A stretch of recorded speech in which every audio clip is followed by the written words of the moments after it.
Salve! Você está no terceiro milênio e a cultura do terceiro milênio é a cultura racional contida nos livros Universo em Desencanto.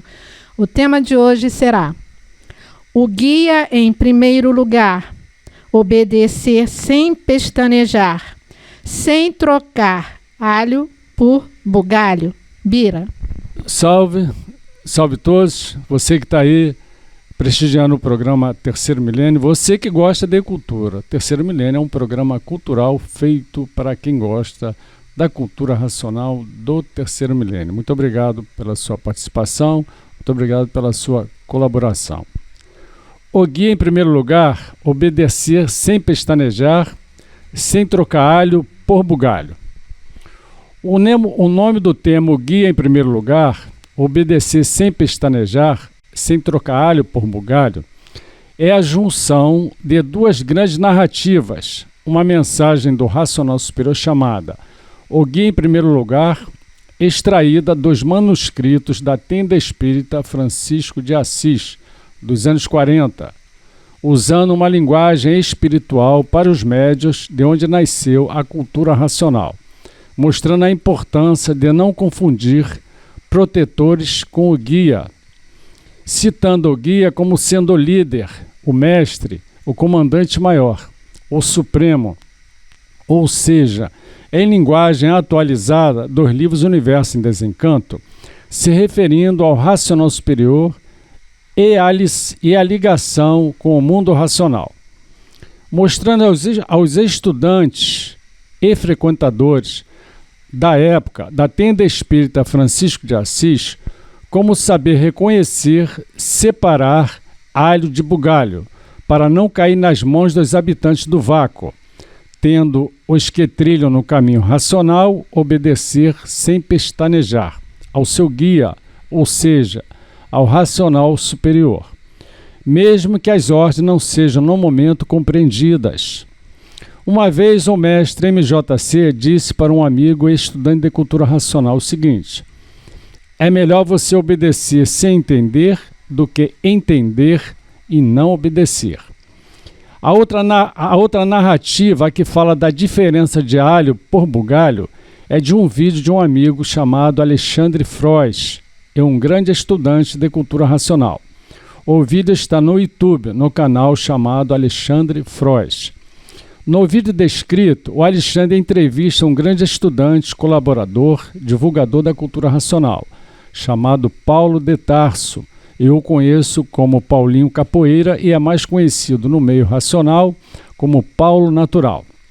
Nesta entrevista, o Paulo descreve de forma muito didática a importância da educação, da obediência com o racional superior, dando como exemplo um triângulo, colocando nas pontas do triângulo, na parte superior, Deus, nas duas extremidades, de um lado, o mestre, o professor, e do outro, o estudante de cultura racional, e dá uma finalização, que chamei de checkmate, quando deixou entender que não importa a ordem do racional superior, tem que ser obedecida sem pestanejar, mesmo se não for compreendida no momento. Sabemos que o racional dava ordens seguindo um critério ético, equilibrado, racional. Daí eu ter visto uma analogia com a mensagem, o guia em primeiro lugar, é uma visão racional da obediência com o mundo racional sem pestanejar, sabendo separar o alho do bugalho, usando a bússola, o mapa e a planta que temos em mãos, norteando para o respeito à orientação do guia, do racional, para que ninguém fique desnorteado, sabendo separar o joio do trigo, e não confundir alho com bugalho, um checkmate. O respeito de um modo geral e o respeito também à educação. Vamos ver uns pequenos trechos da mensagem, o guia em primeiro lugar, e o vídeo com o tema Diferença de alho para bugalho, você poderá assistir no canal do Alexandre Frois, no YouTube, de 20 de fevereiro de 2023. Lembrando que a mensagem chamada O Guia em Primeiro Lugar é de 1943, perdão. A mensagem O Guia em Primeiro Lugar é dos anos 40 e foi narrada em uma linguagem para os estudantes, para os médios da tenda espírita Francisco de Assis. Ou seja, ela tem uma conotação muito espiritual para a época dos frequentadores da tenda espírita Francisco de Assis, onde nasceu a cultura racional, os livros Universo em Desencanto. Diz lá alguns pequenos trechos nessa mensagem. A vida dos cegos de olhos abertos é só dar cabeçadas de todos os jeitos, de todos os tamanhos, de todas as maneiras.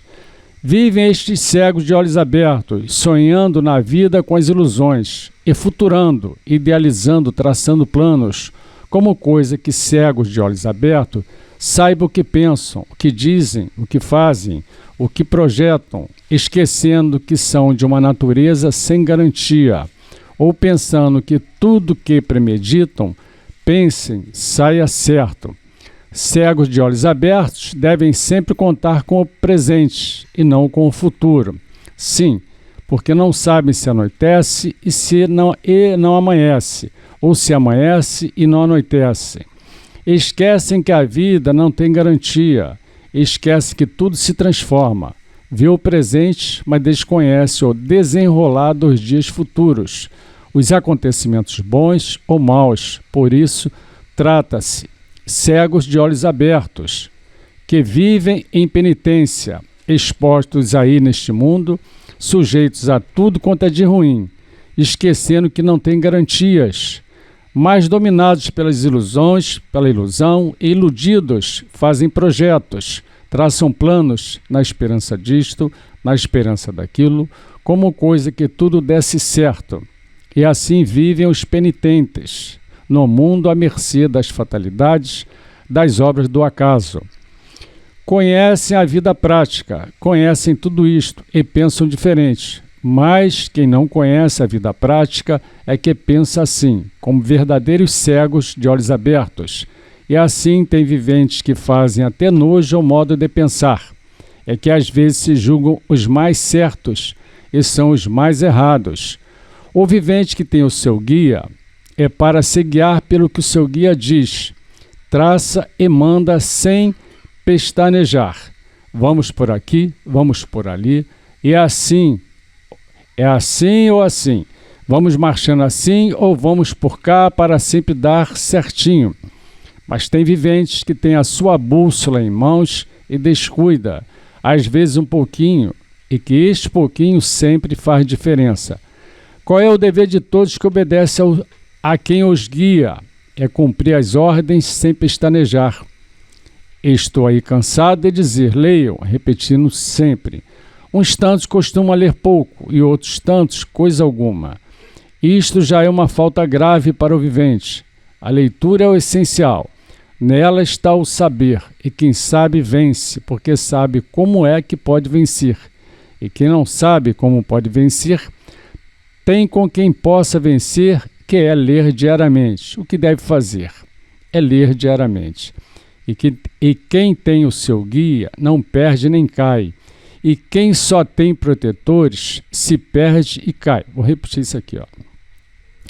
E quem tem o seu guia não se perde nem cai. E quem tem só protetores se perde e cai. Agora, depois que o guia toma conta do vivente e que não abandona mais, está pronto o médium. É o que tem se dado com muitos aqui, achando que tem uma infinidade de protetores que já é suficiente para triunfar por conta própria. Cai. E depois, para levantar, sim, cai. Lembrando aqui, só dando uma paradinha, é uma linguagem da época dos anos 40 para a tenda espírita Francisco de Assis. E aqui nós vamos aqui mostrar, através da claridade da mensagem, através da maneira que a mensagem é redigida, quem é o guia, que é o racional superior. Não tem guia, não tem cabeça. Tendo guia, tem cabeça. Não precisa de ninguém. Tem muitos viventes que pensam da seguinte forma: então, eu vou dar o desprezo aos meus protetores. Não, isto não é desprezá-los.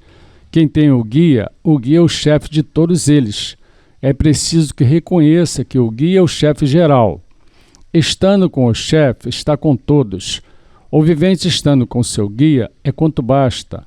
Uma insignificante comparação. Seu vivente pode ir a Deus sem entender por que vão os santos, ou se o vivente pode se entender com o patrão, para que vai se entender com os empregados. Numa comparação, se o vivente pode se entender com o comandante, para que vai se entender com os soldados, que nada resolve sem o comandante.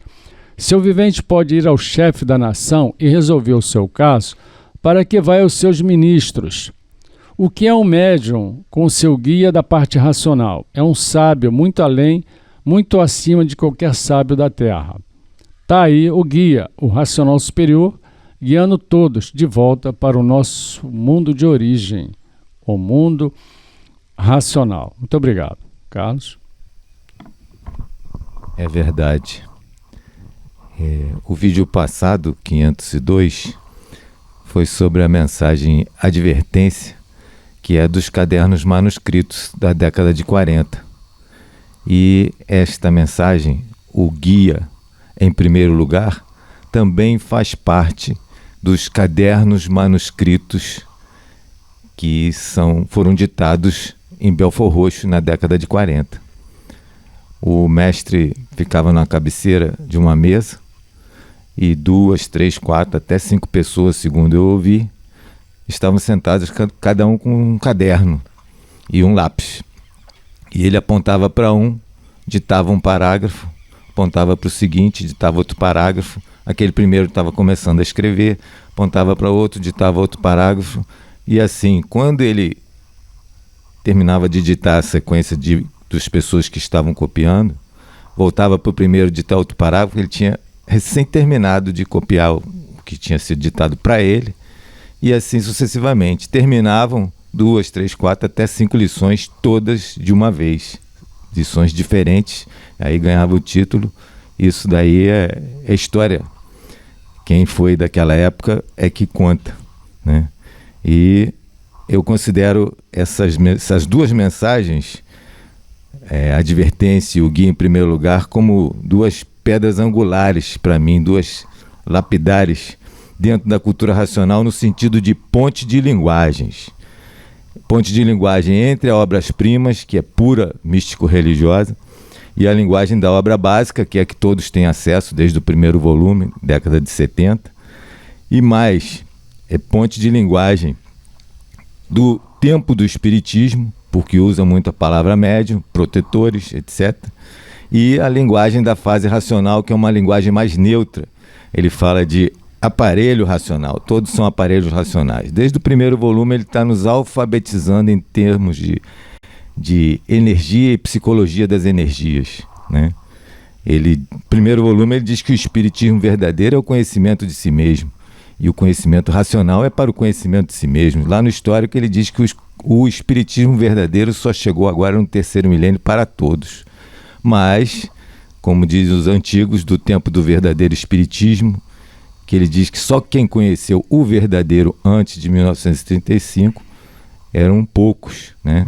E eu pesquisei bastante, porque na convivência com o meio a gente via coisas muito sobrenaturais, e eu vi essa questão da linguagem, fui pesquisar coisas do espiritismo de antes de 35, eles diziam que os mais fortes de cada geração eram requisitados, convocados para trabalhar dentro de uma casa espírita, que podia ser um ilê, né, um culto de nação, podia ser uma tenda de Umbanda, que começou só em 1908 a usar esse nome, né? E a tenda espírita Francisco de Assis, a gente sempre fala aqui, ela tem o registro desde 1930, o presidente, o senhor Manuel Jacinto Coelho, mas já funcionava antes. E em 1935 teve a ordem de fechar as portas para atendimento externo. E essa questão de linguagem, ele fala bem claro nessa mensagem que o guia supremo é o racional superior, o guia que guia todos os médios e todos os protetores, né? O fato de todos serem médiuns, isso está desde o primeiro volume, claro, nos outros livros também, mas nesse tempo, nessa fase de 1940, ele fala com as duas linguagens, né? Todos são médiuns e todos têm protetores. E ao guia supremo, que guia todos os médiuns e protetores, obediência cega, que foi a primeira frase. Então, e tem outro detalhe, a guia particular da parte racional, no meu entendimento, corresponde ao próprio habitante do mundo racional que está dentro da deformação, que é a pessoa. Ele já está ali chegando junto do aparelho, chegando junto do vivente, e ele, no início, isso dito pelo seu Francisco, que era médium da tenda espírita no Meia, ele diz que o guia particular da parte racional está no meio dos protetores. A pessoa não sabe quem que é o guia, mas ele está lá. Ele só se identifica quando a pessoa evoluiu, desenvolveu o seu raciocínio e obediência em primeiro lugar, paciência e persistência junto, né? Então, todos são médios, todos são aparelhos eletromagnéticos, todos são médios, todos são aparelhos. No Obras-Primas, na versão original, é página 105, nessa digitalizada, página 70, ele diz que tem médios do tipo consciente, que é a maioria, não recebe nada, não tem... Médios tipo sonâmbulos são aquelas pessoas que têm muita sensitividade, e essas têm karma mediúnico, mediunidade karmática.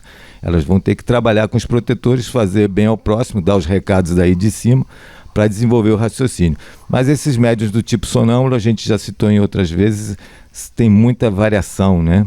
Tem muita variação para a parte racional. E do tipo consciente, no afã da literatura, muitos anos de serviço contático, eles dizem que fica um médium muito bom para executar as ordens que recebe do astral superior e tirar as dúvidas dos irmãos, né? Isso está bem claro lá. E nessas mensagens dos manuscritos, ele fala: perfeito médium do astral superior é um aparelho racional, na linguagem nova, desenvolvido todo o raciocínio. E tem nessa mensagem, ele fala que o guia particular da parte racional do médium, que chegou ao ponto de ser perfeito médium do astral superior, o guia vai ao racional superior e comunica a ele que ali já está pronto o aparelho, né? E nessas duas mensagens, não me lembro qual das duas, ele fala que é feito uma grande assembleia jubilena, uma homenagem direta ao infante, provando que a árvore que ele plantou e está pronta para ser colhida e tal. Como o Bira falou, quando está completo o desenvolvimento, a pessoa tem o guia, ela pode andar sozinha e está sempre em equilíbrio e está sempre sendo um porta-voz, como dizem não é a mensagem, dever de fazer propaganda, está em todos os livros da obra, que ele diz que transmitindo como um porta-voz e saindo tudo a contento, porque está coberto pelas linhas gerais da natureza. E essa conclusão final é que o astral superior, como dizia o seu Francisco, que citei há pouco, ele dizia que o astral superior só vai subir depois que todos subirem, né? Então, eles estão em missão, continuam em missão, e a fase é racional, terceiro milênio, e o programa é da fase racional, é deles aí em cima. Mensagens do racional. Isto tenho-lhes dito repetidas vezes, portanto, o caminho que lhes indico é de glórias sucessivas e sempre multiplicadas para os obedientes, e para os desobedientes o resultado é o naufrágio, pois, não obedecendo, naufragam. Se você gostou do nosso programa, dê um like, se inscreva no nosso canal. Salve!